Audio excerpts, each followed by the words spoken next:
क्या आपको लगता है कि एक बड़ी डिग्री और टीसीएस जैसी कंपनी का टैग आपका फ्यूचर सेव कर देता है? नासिक से आई इस खबर ने भरोसे को जड़ से हिला दिया है। लेकिन ये कहानी सिर्फ टीसीएस की नहीं है, ये सिर्फ नासिक की नहीं है, ये सिर्फ 2026 की नहीं है। ये कहानी हर उस ऑफिस की है जहाँ कोई लाचार है और कोई सुनने वाला नहीं। ये कहानी उन सब औरतों की है जो सुबह उठती हैं, तैयार होती हैं, डर के साथ ऑफिस जाती हैं क्योंकि उनके पास और कोई ऑप्शन नहीं होता। और ये कहानी उन लोगों की भी है जो सिस्टम में बैठ के सोते रहते हैं। मेरे साथ रहिए, मैं आज आपको पूरी बात बताऊंगा, शुरुआत से अंत तक, एक एक डिटेल्स के साथ, क्योंकि इस कहानी को हरा के बोलने की जरूरत है। नासिक महाराष्ट्र के एक बड़ा वाइब्रेंट शहर, गोदावरी नदी के किनारे बसा हुआ, अंगूर के बागानों के लिए मशहूर, कुंभ मेला के लिए मशहूर, देश के 4 धाम में से एक धाम यहाँ है। ये एक ऐसा शहर है जहाँ धर्म और व्यापार दोनों साथ चलते हैं। लाखों लोग यहाँ अपनी जिंदगी जीते हैं खुश होकर। और इस शहर में है अशोका मार्ग पर टीसीएस का एक बीपीओ ऑफिस। टीसीएस का मतलब टाटा कंसल्टेंसी सर्विस, इंडिया की सबसे बड़ी आईटी कंपनी। देश में काफी ज्यादा एम्प्लॉइज, वर्ल्ड वाइड, और भी टाटा का नाम, जो इंडिया में एक भरोसे का नाम है।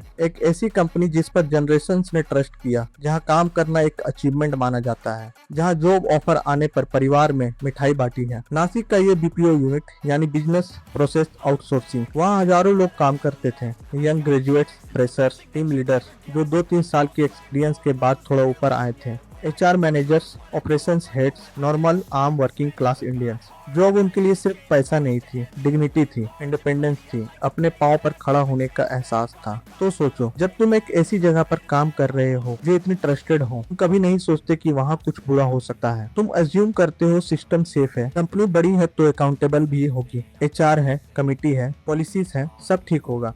यही सोचती थी वो औरतें भी। यही उनकी सबसे बड़ी गलती नहीं थी, क्योंकि ये सोचना गलत नहीं था, गलत था वो सिस्टम जो उन्हें प्रोटेक्ट करने के लिए बना था। चलो अब शुरुआत में जाते हैं। 2022, ये स्टोरी यहाँ से शुरू होती है। 2022 जब इंडिया कोविड से बाहर निकला, जब ऑफिसेस फिर से खुले, जब लोग फिर से अपनी रूटीन से वापस आ रहे थे, उस वक्त नासिक के इस टीसीएस ऑफिस में कुछ ऐसा शुरू हुआ जिसके बारे में ज्यादा लोग को अभी तक पता नहीं था, लेकिन कुछ औरतों को पता था क्योंकि वो झेल रही थी। पुलिस की जांच में और एफआईआर में जो सामने आया वो सिर्फ हरासमेंट की एक घटना नहीं थी, ये एक पैटर्न था, एक सोचा समझा सिस्टमेटिक तरीका। समझो कैसे काम करता है ये सब। पहले होता था सिलेक्शन। एक्यूज्ड लोग देख के टारगेट करते थे, कौन ज्यादा वनरेबल है, कौन इमोशनल है, किस पर घर का प्रेशर है, जिस लड़की को पैसे की टेंशन है, जिस लड़की की अभी नई जॉब है, जिसे अपना काम प्रूव करना है, वो आसान टारगेट थी क्योंकि वो लड़कियां ज्यादा डर के चुप रहती थी। फिर आता था कॉन्टेक्ट। पहले तो सीधा बात नहीं होती थी। पहले फीमेल एम्प्लॉयज को यूज किया जाता था। वो दोस्तों की तरह मिलती थी, कोई सस्पेक्टेड नहीं करता था, ट्रस्ट बनता था, और फिर धीरे धीरे बाकी एक्यूज्ड सीन में आते थे। फिर आता था एस्केलेशन। व्हाट्सएप ग्रुप्स बनाए गए, छोटे छोटे सर्कल्स में लोग थे, कन्वर्सेशन स्टार्ट होती थी, जो पहले प्रोफेशनल लगी, फिर पर्सनल, फिर अनकंफर्टेबल, फिर इनटॉलरेटेबल।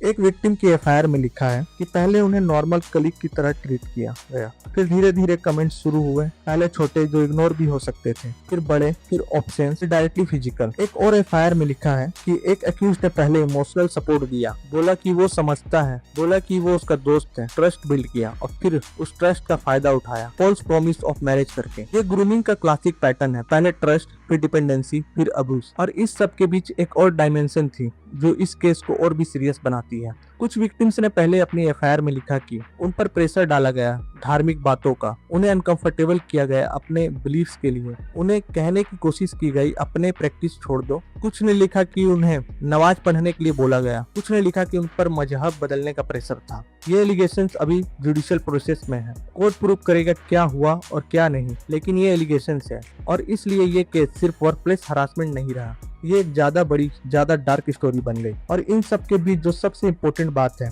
इन औरतों ने चुप नहीं रही।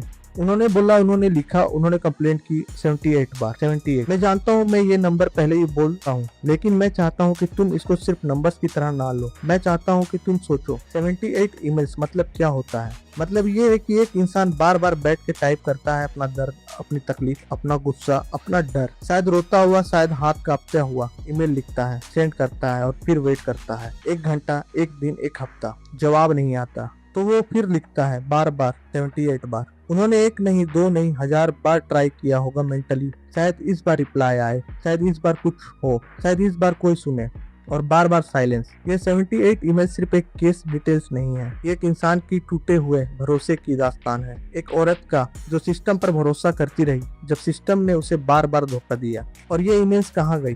एचआर में इंटरनल कमेटी में मैनेजमेंट को एसआईटी स्पेशल इन्वेस्टिगेशन टीम जब ऑफिस के रिकॉर्ड्स खंगालती है तो उसे मिलते हैं 78 communications, emails, chats, messages, written complaints, सब लिखा हुआ, सब रिकॉर्डेड, सब अवेलेबल। और फिर पुलिस एक अरेस्ट करती है जो शायद इस पूरे केस की सबसे शॉकिंग अरेस्ट है। HRAGM, assistant general manager human resources, Pune में बेस्ड सीनियर लेवल का इंसान। वो POSH एक्ट के अंडर इंटरनल कमेटी की मेंबर थी। मतलब वो इंसान जिसे कंप्लेंट सॉल्व करनी थी, वो इंसान जिसे विक्टिम्स की आवाज बननी चाहिए थी, वो खुद एक अक्यूज्ड बन गई। क्योंकि पुलिस का कहना है उसने इन 78 कंप्लेंट्स को इग्नोर किया, दबा दिया, टाइमली एक्शन नहीं लिया और उस इन एक्शन की वजह से ये सब होता रहा सालों तक। एक लोकल कोर्ट ने उसकी पुलिस कस्टडी एक्सटेंड की इन्वेस्टिगेशन के लिए और पुलिस ने कोर्ट में एक बात कही जो सच में दिल को झंझोड़ देती है। उन्होंने कहा कि अगर अश्विनी ने टाइमली एक्शन लिया होता तो ये सिचुएशन इतनी बड़ी नहीं होती, विक्टिम्स इतनी डैमेज नहीं होती, इतने साल की तकलीफ अवॉइड हो सकती थी। एक इंसान की जिम्मेदारी, एक इंसान की इनएक्शन और सालों की तबाही, ये सिर्फ नेग्लिजेंस नहीं, इंडियन लॉ में इसे क्रिमिनल लाइबिलिटी माना जा सकता है। और पहली बार किसी बड़े कॉर्पोरेट में HR ऑफिशियल की POSH एक्ट के अंडर इन एक्शन के लिए अरेस्ट हुई। ये एक प्रेसिडेंट है, एक वार्निंग है इंडिया के हर HR डिपार्टमेंट के लिए।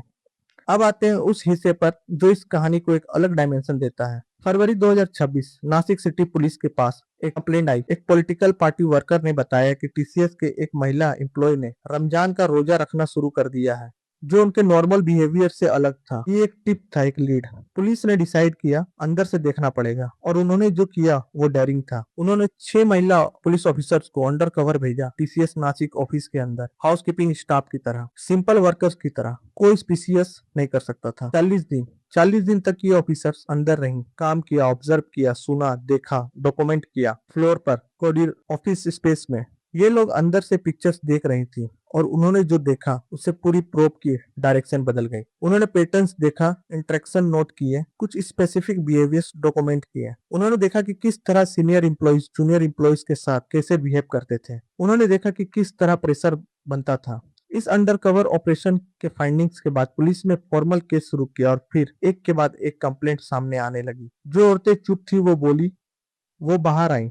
मार्च 2026 में पहला FIR रजिस्टर्ड हुआ देवलाली कैंप पुलिस स्टेशन में और फिर एक हफ्ते में 9 FIRs, 9 एक ही ऑफिस में। सोचो एक बार, 9 अलग अलग विक्टिम्स, 9 अलग अलग कंप्लेंट्स, 9 अलग अलग एक्यूज्ड, एक ही बिल्डिंग में सालों से। और इन सब में से किसी को पता नहीं था कि दूसरी भी बोल रही है। क्योंकि अब्यूज एक चीज करता है, आइसोलेट करता है, शिकार को अकेला फील करवाता है। उसे लगता है मैं ही हूँ, सिर्फ मैं ही झेल रही हूँ और नहीं। जबकि सच ये था वो अकेले नहीं थी, वो 7 और औरतें भी थी। एक मर्द एम्प्लॉय भी था जिसने रिलीजियस सेंटीमेंट हर्ट होने की कंप्लेंट की। 9 लोग, 9 FIR, 4 साल का साइलेंस और फिर एक साथ आवाज। मिड अप्रैल 2026 तक 7 एम्प्लॉइज अरेस्टेड किए गए और इन्वेस्टिगेशन में पुलिस ने जो नेम सामने आए वो पब्लिक FIRs में है। आसिफ अंसारी, सफी शेख, शाहरुख कुरैशी, रजा मेमन, तौसीफ अत्तार, दानिश शेख, इन सब पर अलग अलग चार्जेस हैं। और HRAGM पर जो इन एक्शन के लिए अरेस्टेड हुई। निदा खान एक और एक्यूज्ड है। इन्वेस्टिगेटर ने बताया कि तौसीफ अत्तार और निदा खान इस नेटवर्क के की फिगर थे। चार्जेस क्या हैं? भारतीय न्याय संहिता जो पब्लिक पहले IPS थी कि कई सीरियस सेक्शंस, सेक्शन 69 जो रेप से रिलेटेड है, section 75 sexual harassment, section 299 religious feelings outrage करना, section 78 stalking, section 79 obscene gesture से मोडेसिटी आउटरीच करना। ये छोटे चार्जेस नहीं है, ये वो चार्जेस हैं जो अगर प्रूफ हो जाए तो लंबी जेल होती है। एक खास चीज जो पुलिस के सामने लाया वो था एक व्हाट्सएप ग्रुप, एक ग्रुप जिसमें विक्टिम्स को डाला गया था, जहां सब डॉक्यूमेंट्स हो रहा था, जहां कन्वर्सेशन होती थी जो उन्हें कंफर्टेबल फील कराती थी। इस केस में एक डायमेंशन और भी आई। कुछ रिपोर्ट्स में आया कि एक मलेशिया से लिंक भी है, एक प्रीचर का काम, कुछ कनेक्शंस। SIT अभी भी एंगल को भी इन्वेस्टिगेट कर रही है। ये भी एलिगेशंस है, कोर्ट सब डिसाइड करेगा। लेकिन जो क्लियर है वो ये है कि कोई एक बार की हरकत नहीं थी, ये एक ऑर्गेनाइज सिस्टमेटिक पैटर्न था, सालों तक कई लोगों के साथ एक नेटवर्क की तरह। जब ये केस नेशनल न्यूज बन गया, TCS का रिस्पॉन्स आया। टाटा सन्स के चेयरमैन ने कहा कि ये एलिगेशंस ग्रेवली कंसर्निंग है उन्होंने कहा कि मैटर को ऑटमोस्ट सीरियसनेस से ट्रीट किया जा रहा है। सीनियर लीडरशिप खुद इंटरनल इन्वेस्टिगेशन ओवरसीज कर रही है। टीसीएस ने ऑफिशियली कहा जीरो टॉलरेंस पॉलिसी है। जो एम्प्लॉयज इन्वेस्टिगेशन में है उन्हें सस्पेंड कर दिया गया है। पुलिस के साथ फुल कॉर्पोरेशन हो रही है। ये सब सुन के लगता है ठीक है, सही रिएक्शन है, लेकिन एक सवाल है जो मैं पूछना चाहता हूँ, एक सवाल जो अनकंफर्टेबल है लेकिन पूछना जाना चाहिए। ये सब 2022 में क्यों नहीं हुआ? जब पहली कंप्लेंट आई तब कहा था जीरो टॉलरेंस, तब कहा था सीनियर लीडरशिप का ओवरसी, तब कहा था स्विफ्ट एक्शन। टीसीएस ने 2026 में जो किया वो ठीक है, लेकिन अगर वही काम 2022 में होता तो 8 औरतों को 4 साल की तकलीफ नहीं झेलनी पड़ती, तो 78 ईमेल्स नहीं लिखने पड़ते, तो इस सब की जरूरत ही नहीं पड़ती। ये बात मैं कंपनी को ब्लेम करने के लिए नहीं बोल रहा, मैं ये इसलिए बोल रहा हूँ क्योंकि ये एक सिस्टमेटिक प्रॉब्लम है, सिर्फ टीसीएस की नहीं, इंडिया के हर बड़े कॉर्पोरेट की पॉलिसीज होती है, कमिटीज होती हैं, पीओएसएच फ्रेमवर्क होता है, एनुअल कंप्लाइंस रिपोर्ट होते हैं, सब कागज पर होता है, सब लुक्स गुड ऑन पेपर, लेकिन जब असली कंप्लेंट्स आती है सिस्टम जम जाता है, क्योंकि कमिटी के लोग को पता होता है कि ये केस उनकी परफॉर्मेंस रिव्यू में रिफ्लेक्ट होगा, क्योंकि एचआर को पता होता है कि केस एस्केलेट करना मतलब सीनियर मैनेजमेंट का गुस्सा, क्योंकि कॉर्पोरेट कल्चर में sweep it under the rug ज्यादा कंफर्टेबल लगता है, और इस स्वीपिंग की कीमत वो 8 औरतें भरती हैं अपनी जिंदगी से। महाराष्ट्र के चीफ मिनिस्टर ने इस केस को एक्सट्रीमली सीरियस बताया, पुलिस की तारीफ की स्विफ्ट एक्शन के लिए। NITES accent information technology employees senate ने लेबर मिनिस्टर को पिटीशन दी, पूरी टीसीएस का पीओएस ऑडिट मांगा, पास्ट कंप्लेंट्स का रिव्यू मांगा, मैनेजमेंट की अकाउंटेबिलिटी मांगी। राज्यसभा के डिप्टी चेयरपर्सन ने भी स्ट्रिक्ट एक्शन की मांग की। मतलब केस इतना बड़ा हो गया है कि कंट्री का ध्यान खींचा, लेकिन सवाल वही है, कंट्री का ध्यान तब क्यों नहीं खींचा जब केस इतना बड़ा हो गया? तब क्यों नहीं जब पहली बार एक औरत ने कलम उठाया और लिखा प्लीज हेल्प मी? अगर तुम इस वक्त किसी कंपनी में काम करते हो या करने वाले हो तो इस हिस्सा तुम्हारे लिए है, रुको सुन लो। 2013 इंडिया में एक बहुत इंपॉर्टेंट काम हुआ, prevention of sexual harassment act आया, पीओएसएच एक्ट, एक कानून जो स्पेसिफिकली वर्क प्लेस हरासमेंट के लिए बना।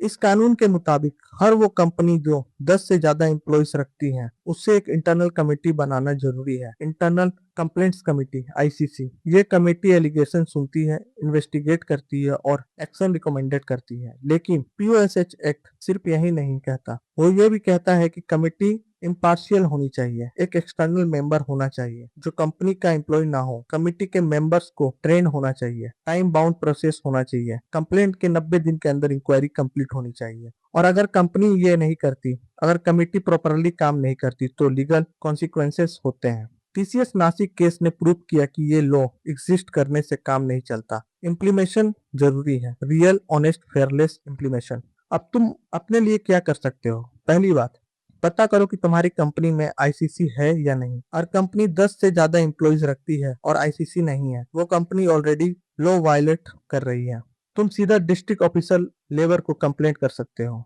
दूसरी बात, अगर तुम्हारे साथ या तुम्हारे सामने कुछ बुरा हो रहा है तुम कंप्लेंट कर सकते हो, तुम्हारे पास डॉक्यूमेंट्री प्रूफ होना जरूरी नहीं है। शुरू करने के लिए तुम्हारा रिटर्न स्टेटमेंट कंप्लेंट स्टार्ट करने के लिए काफी है। तीसरी बात, जो बहुत लोग नहीं जानते, अगर तुम विटनेस हो, मतलब तुमने किसी और के साथ कुछ गलत होते देखा है, तुम भी कंप्लेंट कर सकते हो, सिर्फ विक्टिम ही नहीं, ये पीएसएच एक्ट में लिखा है। चौथी बात, अगर कंप्लेंट करने के बाद तुम्हारे रिटेलेशन मिले, मतलब जॉब जाए, ट्रांसफर हो, कोई बुरा बिहेव करे, वो भी लीगल है, ये भी पीओएसएच के अंडर कवर्ड है। पांचवी बात, गवर्नमेंट ऑफ इंडिया का एक पोर्टल है SHU box, sexual harassment electronic box, cbox.nic.in, वहां तुम डायरेक्टली सेंट्रल गवर्नमेंट के पास कंप्लेंट कर सकते हो अगर तुम्हारी कंपनी कुछ नहीं कर रही। अगर स्टेट मशीनरी स्लो है तो ये पोर्टल एक डायरेक्ट रूट है। और लास्ट, अगर तुम मेंटल हेल्थ सपोर्ट चाहते हो और ये सब प्रोसेस तुम्हें इमोशनली ओवरवेल्म कर रहा है, आई कॉल हेल्पलाइन है, नंबर है 9152987821। ये कॉन्फिडेंशियल है, ट्रेंड कंसलर है, तुम बात कर सकते हो। तुम्हारा वर्क प्लेस तुम्हारा हक है, सेफ वर्क प्लेस सिर्फ बेनिफिट्स नहीं अधिकार है। मैं अब एक बात सीधी पूछना चाहता हूँ, सीधी अनकंफर्टेबल बात, क्या ये सिर्फ अनअक्यूज्ड लोगों की गलती थी? जवाब है, उनकी गलती थी जो उन्होंने नहीं किया। अगर प्रूव होता है तो वो क्रिमिनल है, वो गलत था, उसमें कोई डाउट नहीं, लेकिन मैं ये पूछना चाहता हूँ, क्या सिस्टम भी जिम्मेदार नहीं है?